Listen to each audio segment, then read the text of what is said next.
খামারিরা কম দামে বিক্রি করতে বাধ্য হবেন না। সমবায় ভিত্তিক উৎপাদন ও বাজারজাতকরণ ব্যবস্থা গড়ে তুলতে হবে। নিয়মিত প্রাণী সম্পদ অধিদপ্তরের উদ্যোগে প্রশিক্ষণ নিশ্চিত করতে হবে। কার্যকর বাজার তদারকি জোরদার করতে হবে। ডিম সংরক্ষণের জন্য কোল্ড স্টোরেজ ও আধুনিক সংরক্ষণ ব্যবস্থা গড়ে তুলতে হবে। এতে বাজারে অতিরিক্ত সরবরাহের সময় খামারিরা কম দামে বিক্রি করতে বাধ্য হবেন না ও তাদের পুঁজির সুরক্ষা দেওয়া সম্ভব হবে। দ্বিতীয়ত, সমবায় ভিত্তিক উৎপাদন ও বাজারজাতকরণ ব্যবস্থা গড়ে তুলতে হবে। এতে খামারিরা কম দামে উপকরণ কিনতে পারবেন এবং যৌথভাবে ন্যায্য দামে পণ্য বিক্রি করতে পারবেন। তৃতীয়ত, স্বল্প সুদে সহজ শর্তে ঋণ, ফিড ও ভ্যাকসিনের ভর্তুকি এবং নিয়মিত প্রাণী সম্পদ অধিদপ্তরের উদ্যোগে প্রশিক্ষণ নিশ্চিত করতে হবে। এতে উৎপাদনশীলতা বাড়বে, খরচ কমবে এবং নতুন উদ্যোক্তা তৈরি হবে। চতুর্থত, বাজারে অস্বাভাবিক মূল্য উঠানামা ও মধ্যস্বত্বভোগীদের অনিয়ন্ত্রিত প্রভাব কমাতে কার্যকর বাজার তদারকি জোরদার করতে হবে। গত 3 দশকে বাংলাদেশে পোল্ট্রি শিল্প সরকারি ও বেসরকারি খাতের যৌথ প্রচেষ্টায় আজকে এই অবস্থানে এসেছে।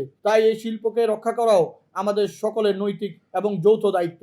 আমরা সরকারের প্রতি তথা মাননীয় প্রধানমন্ত্রীর কাছে সবিনয় আন্তরিক আহ্বান জানাই, ক্ষুদ্র ও খামারিদের, মাঝারি খামারিদের উৎপাদিত ডিমের লাভজনক বিক্রয় মূল্য নিশ্চিত করুন। জাতীয় পোল্ট্রি ডিজিটাল ডাটাবেস অবিলম্বে চালু করুন। নিবন্ধিত খামারিদের জন্য ফার্মার্স আইডি করুন। প্রান্তিক খামারিদের জন্য বিশেষ সুরক্ষা কর্মসূচি গ্রহণ করুন এবং অবিলম্বে পোল্ট্রি বীমা চালুর উদ্যোগ নিন। উৎপাদন, সংরক্ষণ ও বিপণনের জন্য পোল্ট্রি খামার ঘন অঞ্চলে আধুনিক অবকাঠামো গড়ে তুলুন। সরকারি বেসরকারি প্রতিষ্ঠান ও খামারি সংগঠনগুলোর সমন্বয়ে একটি স্থায়ী পোল্ট্রি শিল্প কোঅর্ডিনেশন প্ল্যাটফর্ম বা বাংলাদেশ জাতীয় পোল্ট্রি ডেভেলপমেন্ট বোর্ড গঠন করুন। আমরা কোনো ভর্তুকি নির্ভর শিল্প চাই না। আমরা চাই একটি ন্যায্য, স্বচ্ছ ও টেকসই বাজার ব্যবস্থা, যেখানে উৎপাদক ন্যায্য মূল্য পাবেন, ভোক্তা সহনীয় দামে নিরাপদ খাদ্য পাবেন এবং দেশ খাদ্য নিরাপত্তায় আরো শক্তিশালী হবে। পরিশেষে আমি গণমাধ্যমের বন্ধুদের প্রতি বিশেষ কৃতজ্ঞতা জানাই।